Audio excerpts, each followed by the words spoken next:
Oh, I should use my timer. I know I have a timer that we could set up, so there'd be this countdown. That would make a lot of sense, Len.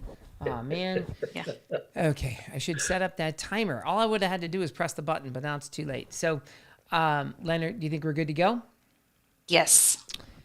All right. Well, you're watching Make It Rain with Trevor Crane. And on the show, we ask people, what's the dream and how do you make it happen? And so today I'm really excited to bring you Mike Schmitt, who, Mike, you can go ahead and introduce yourself and tell them like your expertise and whatnot. And I'm going to ask you the first question, which will also be, what's the dream? So tell me, like the audience real quickly here, like what's the dream?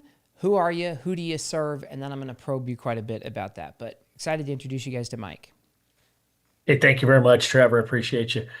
Hey, so the dream is that we help families keep and preserve their legacy, their wealth, and their relationships over time.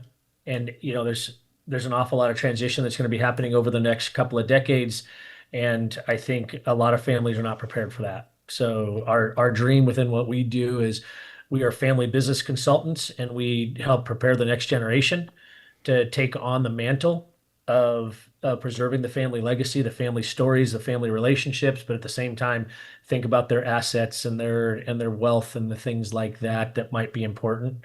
And there's an awful lot of headwinds out there that are making it harder on families to do transitions. And we're here to be that quarterback to help take all those trusted advisors that help support a family to create great documents, great plans, and great execution.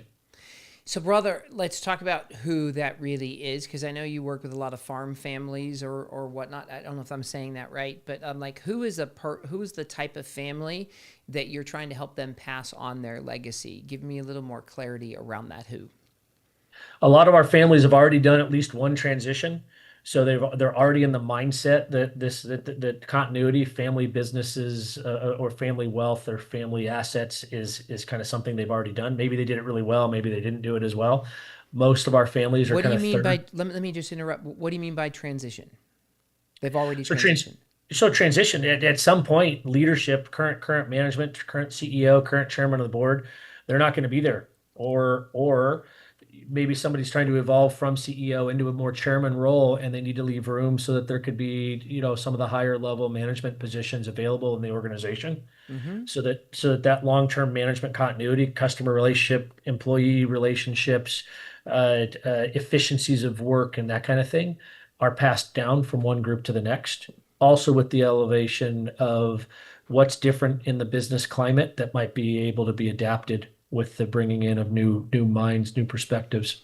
And you said that a lot of your clients will have already gone through a transition like that and had it not go well, is what I was kind of reading between the lines. And so you step in to make sure that the next transition of ownership and leadership and whatnot in an organization, and I know there's often family-run businesses here where the matriarch or patriarch is passing the torch. How do you do that elegantly to save assets and just make sure it's a clean transition? And a lot of our families have done a great job in the past of going through and transitioning. However, it's not getting easier.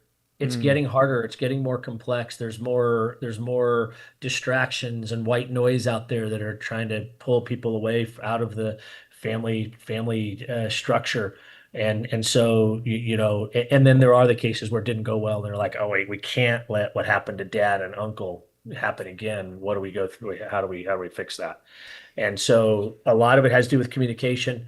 A lot of it has to do with preparation. A lot of it has to do with there's a lot of competing voices in within the family about how transitions should happen. Mm. Um, and those competing voices don't always talk to each other. They're all earnestly trying to help the family the best they can, but they often have a little bit of what I might say is a myopic view, right? If I'm selling insurance, I figure every solution's in selling an insurance product. If I manage assets, I figure the best way to do it is to have a liquidity event and then manage everything in equities, or real estate or what, but and sometimes it always almost it's a little bit of this, a little bit of that, all tied up into a nice package. Okay, so I feel like I'm bouncing around a little bit with my Q&A with you because I'm asking for clarifying questions and whatnot, but I'm also going to bounce around just again here, so bear with me. You and I Um, know each other. I know you bounce a little bit anyway. I know, but I'm about to share, if my screen works the way that I want it to, I'm going to pop up a picture of you